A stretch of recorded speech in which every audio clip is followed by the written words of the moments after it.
สบายดีพี่น้องมื้อนี้กับฝนตกปล่อยอีกตามเคยพี่น้องไผลินกับบกจักเสียเด้อเนาะเมนูของข้าวเฮากับเอ็ดไปหลายแล้วมื้อนี้เฮาสิมาเอ็ดเมนูของหวานก็คือเอ็ดวุ้นเนาะพี่น้องเนาะเอ็ดวุ้นกะทิไข่เนาะพี่น้องเนาะมาเบิ่งกันเดี๋ยวว่านี่อันเดอร์เด้นี่ก็คือผงวุ้นกะทิไข่นั่นเองคือผงวุ้นเนาะพี่น้องเนาะผงเยลลี่หรือผงวุ้นอะไรราคาไผลินก็ซื้อมาประมาณ23,000ตัวนี้เนาะ23,000เลยราคามีกะทิไพลินดีไซน์เป็นกะทิซองแบบนี้เด้อทุกคนเด้อก็คือราคาจะตกลูกประมาณ15,000กีบเนาะพี่น้องแล้วก็มีไข่4หน่วยหนึ่ง3,000 2หน่วย5,000มี4หน่วยจากพอดี10,000รวมๆก็สิตกลูกราวๆประมาณบ่จักสิได้เนาะพี่น้องเนาะ10,000 33,000คือเป็นอัน50 ปลายพัน58,000ประมาณ58,000เนาะวุ้นกะทิไทยมันมีน้ำตาลที่ลิ้นบลายเกลือที่ลิ้นบลายก็คืองบลักแสนต้นๆนะพี่น้องเนาะก็คือ100 ปลายก็บ้านนะพี่น้องเลยนะทุกคนเริ่มลงมือเอ็ดตำเดียวเนาะเมนูมันนี่ก็คือง่ายๆเลยพี่น้องก็คือฝนตกฝนตกปลายฝนตกปล่อยพี่น้องเลยบอกได้คำเดียวว่าบรรยากาศดีแห้งอยู่นี้ดีแห้งๆพี่น้องนะเอากะชีว่าเริ่มลงผักวุ้นฮาวายแล้วเอาสีเอ็ดวุ้นกะทิไข่เนาะเดี๋ยวสีคำก่อนพี่น้องเลยตอนนี้ก็เป็นเวลา5-6 โมงแรงแล้วพี่น้องไปมาเริ่มเอ็ดน้ำเดียวพี่น้องเอ็ดวุ้นกะทิไข่พี่น้องมุมเอ็ดวุ้นของไพลินในมือนี้ก็คือมุมเก้ามุมเดิมหม้อผีห้างเท่านี้แหละบ่เป็นผีสิงได้พี่น้องเลยหม้ออีห้างของเท่านี่แหละเนาะพี่น้องไพลินกับสีเติมน้ำลงไปเฮ้ได้กะว่าพอรับพอดีเฮ้ว่าปริมาณเฮาโอเคเฮาพอเจอเนาะพี่น้องเนาะก็คือน้ำดื่มหัวเสือตุกปลายน้อยๆนึงเนาะพี่น้องเนาะเฮากะชีเซอร์ลงไปประมาณนี้เลยพี่น้องถ้าว่าทุกคนจีเอสหลายกะเอาต้มสมอเยอะไพลินบ่มีหม้อเยอะมีแต่หม้ออันอีหางนี่แหละพี่น้องหม้ออีหางหน่วยเดียวนี่แหละพี่น้องหน่วยเดียวมี2 หน่วยเนาะพี่น้องเนาะก็คือเปลี่ยนไปเปลี่ยนมาหน่วยน้ำซื้อซอสเนาะกำลังเอาไปแปลงอยู่คือจิซื้อเมื่ออยู่แต่ฮักทาอยู่ทาก้อ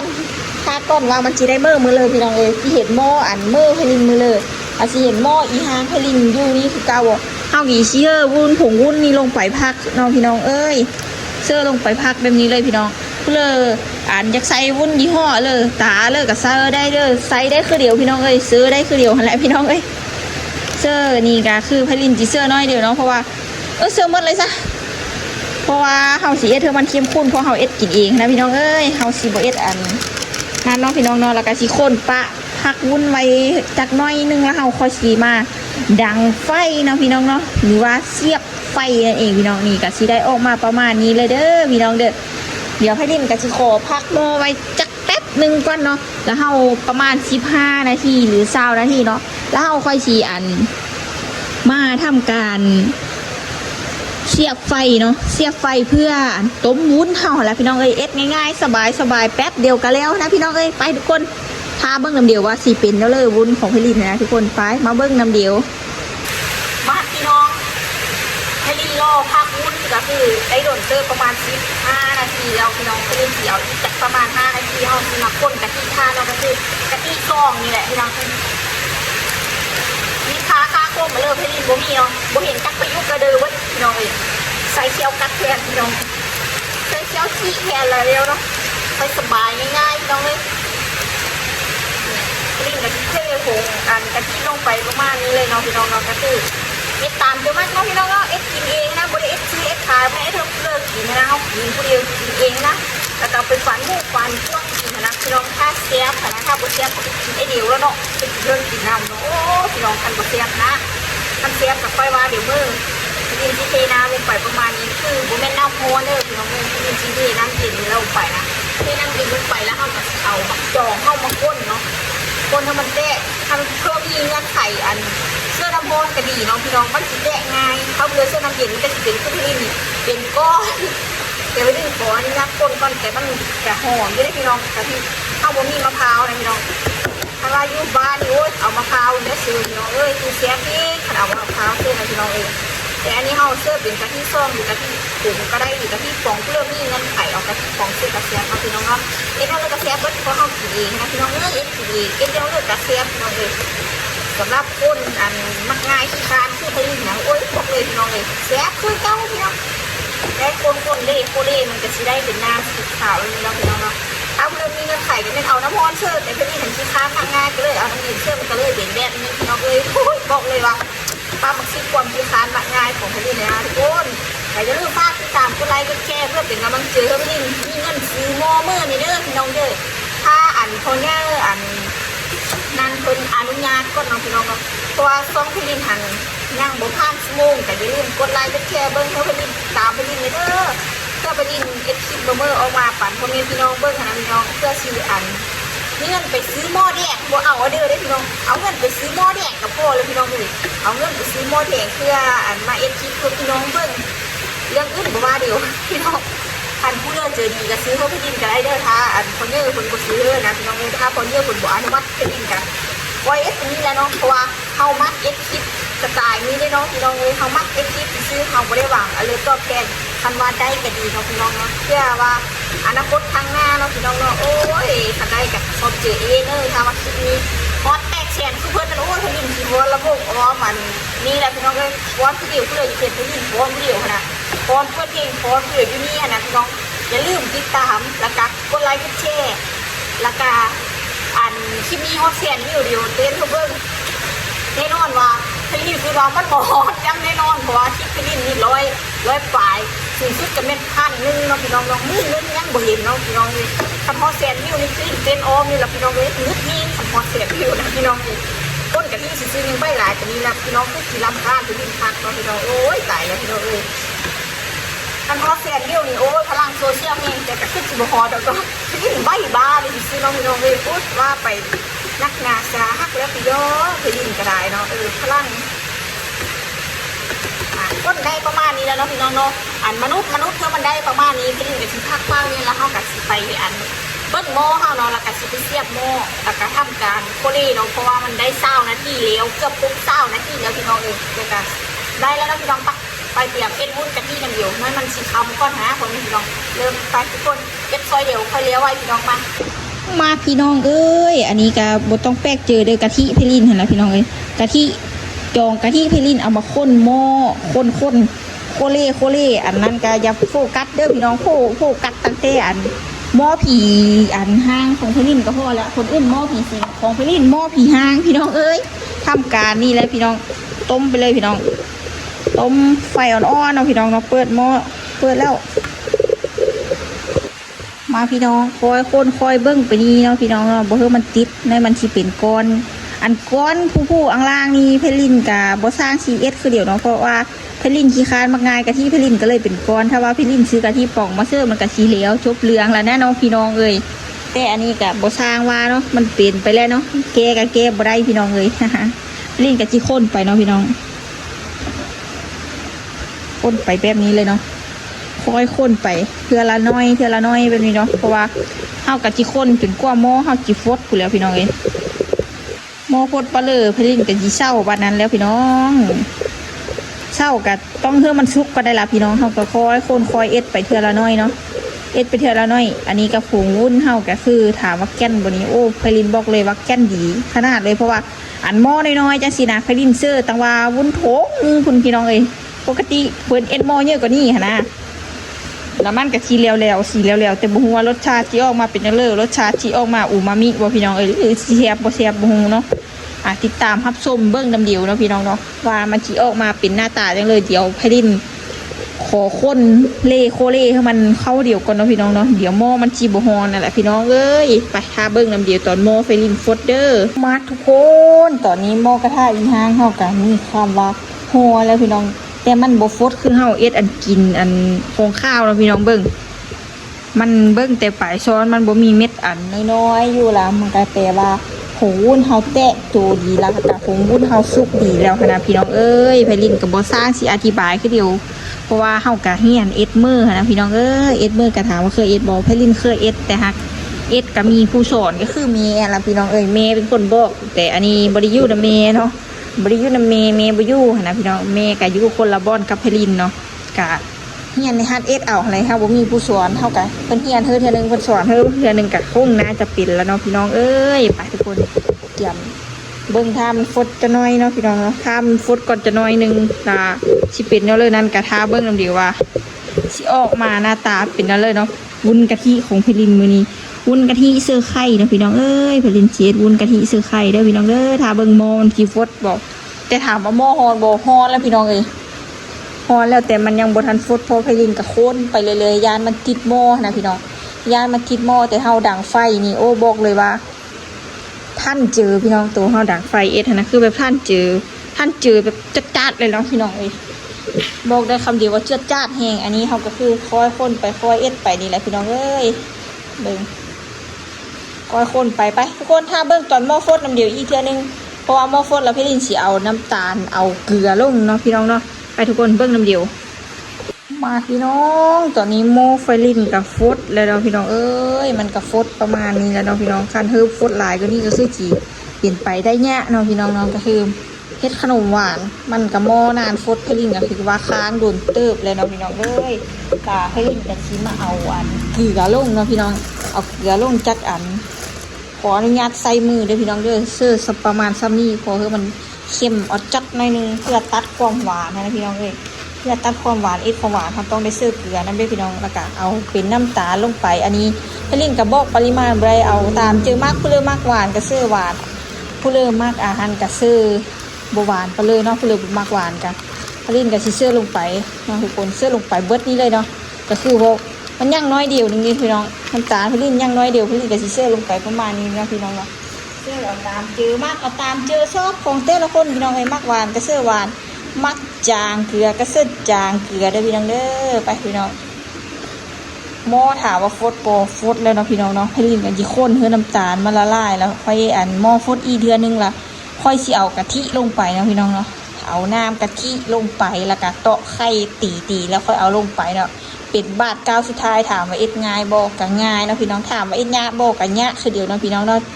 คนไปเทละก้าวเทละน้อยเนาะพี่น้องเนาะคนเดี๋ยวหม้อมันจีเฮียนะมันจีเฮียออกจะหม้อเพราะว่าหม้อผีหางของเฮากะน้อยๆนึงนะพี่น้องเอ้ยเบิ้งทุกคนไปทุกคนเดี๋ยวหม้อพดอีกเทื่อนึงมาเบิ้งน้ำเดียวอีเทื่อตอนเฮาเอากะทิลง จักไปลิ้นเว้าเลยเว้าบุคอดไปเลยเนาะพี่น้องเอ้ยน้องหม้อเพลินก็เริ่มฟดแล้วเพลินกะซ้อนฟองอากาศออกเนาะพี่น้องเนาะกะคือว่าซ้อนออกกะบ่ค่อยเบิดดีไปเลยหั่นล่ะพี่น้องเอ้ยมันกะหลายเติบบ่ฮู้จักกี่ซ้อนไปแนวเลยเนาะพี่น้องเนาะก็คือหลายแบบนี้เนาะพี่น้องกับบ่ฮู้ว่าสิซ้อนอันเดอร์ต่ออันเดอร์นะพี่น้องก็เลยว่าบางอันกับปะแน่ๆบางอันกับซ้อนออกซ้อนได้เท่าที่ซ้อนเนาะพี่น้องเนาะเอาได้เท่าที่เอ็ดได้เท่าที่เอ็ดเนาะพี่น้องเนาะเอากระซ้อนออกไปเท่าที่เฮาเอ็ดได้นะพี่น้องเอ้ยหม้อผลิตกันเดือดพุดๆเป็นมานี้แล้วเนาะพี่น้องเนาะผลิตกะทิมันเดือดโดนเติบแล้วโมเมนต์ว่าเดือดพุดๆประมาณนี้ผลิตกะทิได้เอากะทินำลงไปเนาะพี่น้องเนาะยอดกะทิลงไปเลยเพื่อบ่เป็นการซักซ้าเสียเวลาของเฮานะพี่น้องยอดกะทิลงไปแล้วทำการคนในพี่น้องโคเลกะทิสุกแล้วผลิตค่อยสีกาว่ามันสุกแล้วเนาะพี่น้องกาว่ามันสุกแล้วผลิตค่อยสีเตาะไข่ลงไปเนาะพี่น้องเนาะก็คือเอาไข่แดงเข้าลงไปแล้วพี่น้องเอ้ยเอาไข่ไก่หรือว่าไข่เป็ดก็ได้เนาะพี่น้องเนาะไปทุกคนลิงกับชีค้างหม้อปลาอันนี้แล้วเอาไปเตาะไข่นี่เดียวพี่น้อง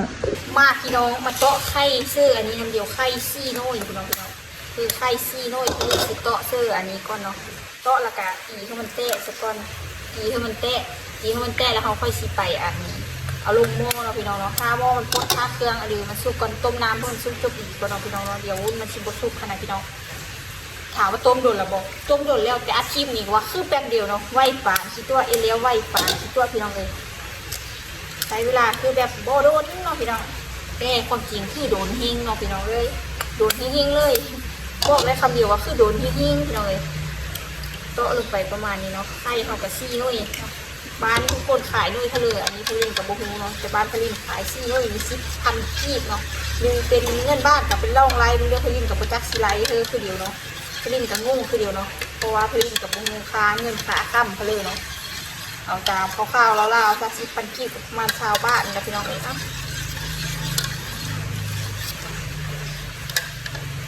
ทุกคนตีคือมันแตกประมาณนี้ไปทุกคนตีแตกแล้วเขากับชีวิตเบิ้งโม่เขาโตเมนโม่เขาให้ไหมล่ะบอสทุกคน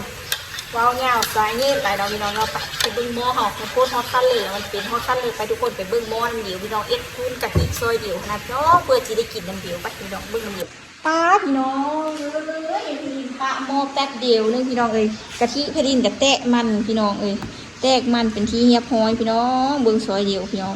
เพราะว่ามันแตะมันนะเราต้องได้คอยคนเพราะหม้อเขาน้อยเนาะพี่น้องหม้อเขาน้อยหม้อเขาบริเยอร์พี่น้องหม้อน้อยๆแบบนี้เนาะก็ตามชีวิตเด็กหออะไรพี่น้องเอ้ย หม้อบริเยอร์ไปเลยพี่น้องหม้อน้อยๆแบบนี้เนาะคอยเอ็ดไปหอมขนาดเลยพี่น้องเอ้ยหอมกะทิเนาะพี่น้องหอมกะทิถ้าเป็นกะทิมะพร้าวสดหรือว่ากะทิป่องแห้งสีคักก็นี่พี่น้องเอ้ยแห้งสีคักแห้งสีแซ่บก็นี่พี่น้องอ่ะเอากะทิปะไว้เพื่อมันฟดเนาะพี่น้องเนาะแต่อีกจะน้อยนึงไพลินเขาเสียเอาไข่ลงเนาะเอาไข่ที่เขาต่อไว้เมื่อกี้ลงเพราะไพลินตีไข่ยังบรันแตะดีเนาะพี่น้องก็คือคันว่ามีเบอร์เตยก็เอาเบอร์เตยมาขยำเด้อพี่น้องแต่อันนี้ไพลินบ่มีเบอร์เตยเซ็กระยะไข่เทคเจอร์ก่อนไปทุกคนเอาลงเลยซะว่าลายสายยาวเดี๋ยวมันยาวมันยืดพี่น้องเลยเดี๋ยวหัวลงไปแล้วก็คนบซาซีวาคือเดี๋ยวเนาะครั้งแรกของไพลินเอ็ดวุ้นกะทิไข่วันนี้พี่น้องเลยเฮ้อสิเปลี่ยนบ่ฮู้แต่ที่ฮู้คือว่าแหละเละแล้วนึงพี่น้องเลยเสียดายมันเดี๋ยวเอาขึ้นไปหวดอยู่ถึงถ้วยได้ซะพี่น้องเลยอ่ะทุกคนเอาลงไปนี่พี่น้องเอ็ดของข้าวแล้วเขาก็เอ็ดของหวานต่อนะพี่น้องจักสิเป็นกินบ่เป็นกินบ่ฮู้ไข่หันถือว่าซี่นุ่ยเนาะพี่น้องถามว่าหม้อนี่โอ้เยอะหลายเอ็ดกินเองนี่คือแบบแซ่บซอยพี่น้องเลยเอ็ดแซ่บๆแล้วเขาเอ็ดกินเองเนาะพี่น้องเขาบริเอ็ดขายนะพี่น้องเอ้ยมักแซ่บๆเนี่ยเลิกกับเอ็ดซื้อเนาะพี่น้องต้มปลาเมียนเธอมันพดอีจะน้อยนึงเขาค่อยชิตะซื้อถ้วยตักซื้ออันพระธาตุเขาเนาะตักซื้ออันสัมภาระที่เขาเตรียมมาเงียนอะไรพี่น้องเลยต้มอีจะน้อยนึงกันพี่น้องไปทุกคนไปเบิ้งตอนเขาตักเส้นเดียวคันจีเบิ้งตัวนี้มันก็คือสีเงาสายเงายืดไปโพดเนาะพี่น้องเห็นบ่ทุกคนไข่เนี่ยโอ้ลอยอองลองอยู่นี่พี่น้องโอ้ว้าวซับบ่เป็นตะกินเลยพี่น้องฟูเนาะพี่น้องเนาะฟูงามๆแบบนี้เลยพี่น้องไปเบิ้งน้ำเดียวพี่น้องว่าสีแซ่บหรือบ่แซ่บพี่น้องเอ้ยวุ้นกะทิเพลินนี่พี่น้องเบิ้งเสือเดียวไข่นะป้าพี่น้องโคตรหลายเลยเพราะว่าเขาเอ็ดกินเองเขาต้องเอ็ดแซ่บๆเนี่ยจะน้อยนึงพี่น้องเอ้ยไปพี่น้องเบิ้งน้ำเดียวตอนเพลินตักเสื้ออันนั้นเลยเนาะมันจีโดนเกินไปคันว่าทาโมเขาพดอีนะพี่น้องไปทุกคนเบิ้งเดียวมาพี่น้องหลังจากที่เพลินต้องไปเดินเติมเพลินไปได้ผงโมเป็นที่ยำพอแล้วเราพอพี่น้องเอ้ยเพลินกับสกัดตักสกัดพุ่งของพี่น้องตักสกัดเลยพี่น้องไข่กันยังถึงต้นไข่กันยังถึงต้นยืดถึงเนาะฟูอยู่แล้วไข่ลินปีมันก็แตกแล้วปกติลินต้องเล่นปีใช่ไหมแต่สลินบ่งูเนาะไว้โทรถามเมย์ก่อนปกติเขาต้องถามเมย์ถามชื่อจักเมย์นะของเดียวแต่นี้ทำบริการถามของฟ้าติดฟ้าสิ่งเร่งและเฮ็ดให้ทันเวลาเพราะว่าอยู่เดียวนี่มันอยู่การแทนตัวผลิตมันบ่มีดอกไฟเนาะพี่น้องเองมันบ่มีดอกไฟทำไปเองตามของทางจอของเราเป็นเลยยังบุกค่ามันเย็นแล้วก็กินว่าเสียบเสียบเนาะตักซึ่งกลับไปก่อนตักซึ่งกลับความคณะเขาไปยืนมีแบบนี้อันนี้เนาะพี่น้องเนาะแล้วก็ซึ่งเจาะอันนั้นพี่น้องซึ่งของมันเลยลงกลับของมันเลยตักเอาลงเจาะนั่นเนาะพี่น้องเอาลงเจาะอันนี้มันฮอนลินยาจะเจาะเหี้ยวเนาะพี่น้องโอ้เหี้ยวอีหลีพี่น้องชอบไปลินเหี้ยวอีหลีมันฮอนโทษเดี๋ยวตัดช่วยไว้ให้มันกินแล้วก็จะเอาไปเช็ดเจาะกันพี่น้องอ่ะทุกคนตัดช่วยปลาเมียนก่อนแล้วก็จะเอาไปเช็ดเจาะแล้วมันเย็นสักก้อนเนาะพักให้มันเย็นแล้วก็เอาไปลงเจาะโอ้ยเดี๋ยวจากที่เป็นงานน้ำพักที่เป็นเจาะเหี้ยวใช่ไหม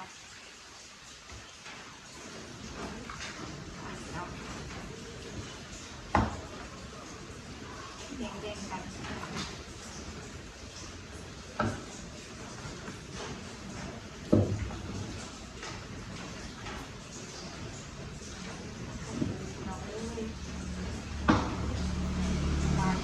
ส่วนอันที่เหลือเป็นลินจีเอาสี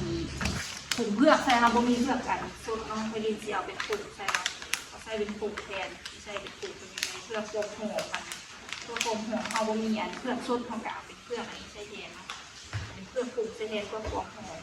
อันนี้เป็นเตยนี่จะลินกระเจียวเตยใช่จะเอาบ่มีตัวเตยอันนี้กระเจียวเป็นเผือกอันนี้ใช่เลยเนาะเอาเป็นเผือกผงเตย เสื้อผมเพื่อกับที่ได้ออกมาเป็นสีหน้าตาประมาณนี้เลยเนาะดีบนทรงเสียบนดอกฟ้ากดหอมเสื้อขนาดไหนหอมกินเสื้อขนาดนี้เนาะเดี๋ยวพลินชีฟ้าไว้ให้มันเย็นก่อนเนาะป้าให้มันเย็นแล้วพลินเขาจะเอามาเสื้อจอกโซ่ผมเพื่อนี้พลินชีเสื้อจอกเนี่ยเนาะทีเนี้ยเอาชีเสื้อจอกเนี่ยก็คือมีอยู่ประมาณ7 จอกเพราะว่า7 กับ 8กับตัวนี้เนาะพลินเฮ็ดมันแวบเนาะคือเราไปทุกคน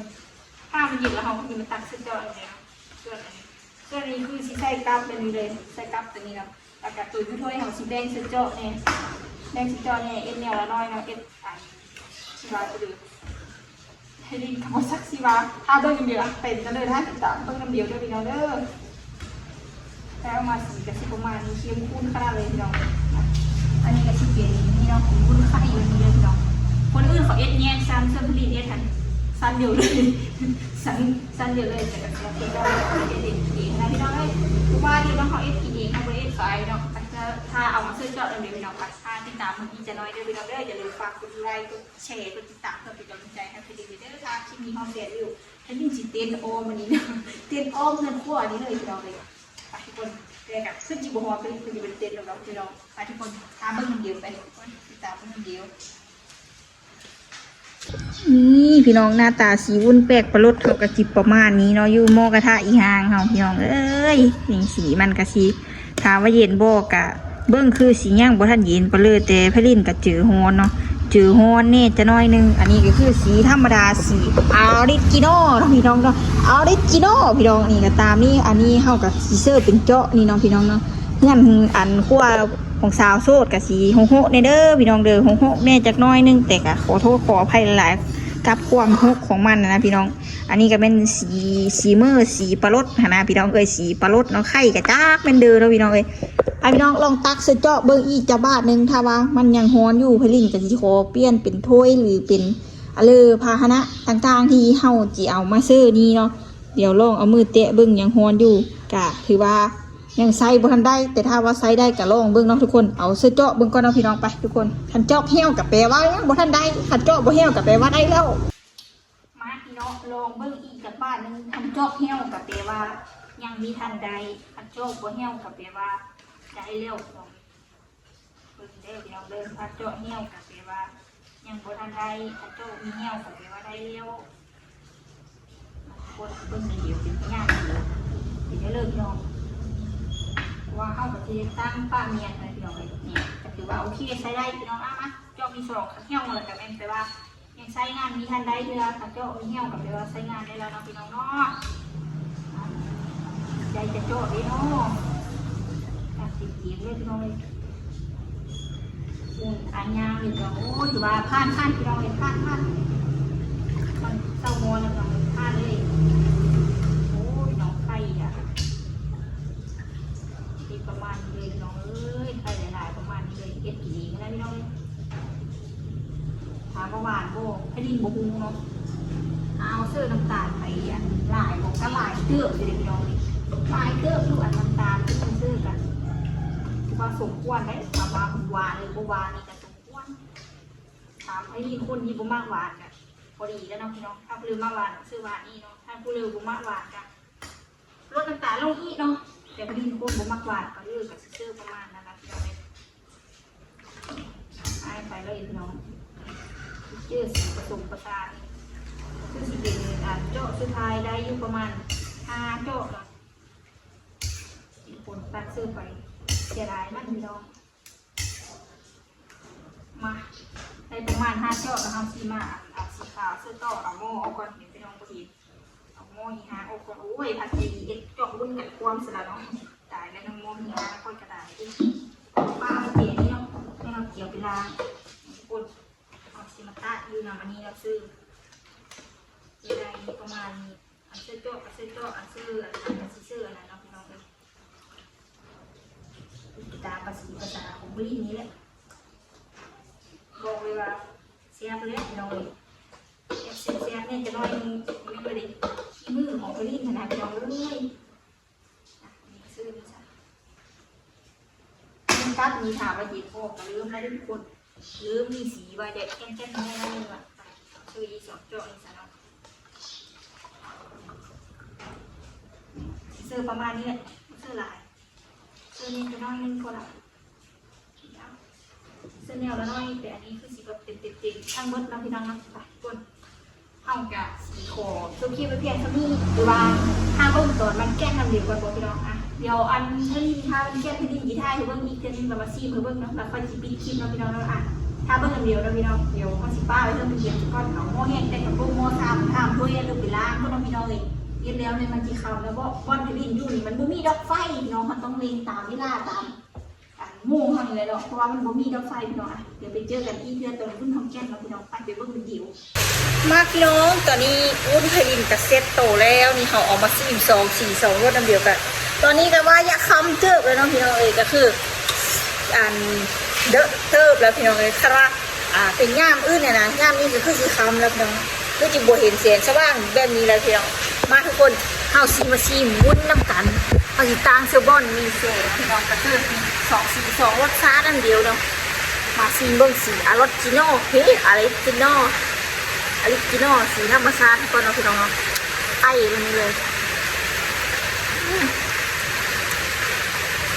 ความหวานที่พอดีแล้วก็มันกะทิถามว่ามันเฮงคือมะพร้าวอันสดบ่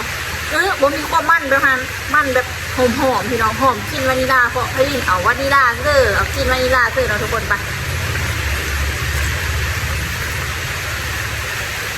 หวานพอดีหวานแบบนั่นเนาะพี่น้องมาทุกคนมาซีมสี2สีปลารสเนาะสีปลารสพี่น้องสีแป้งให้ลินเนาะมาซีมเบิ่ง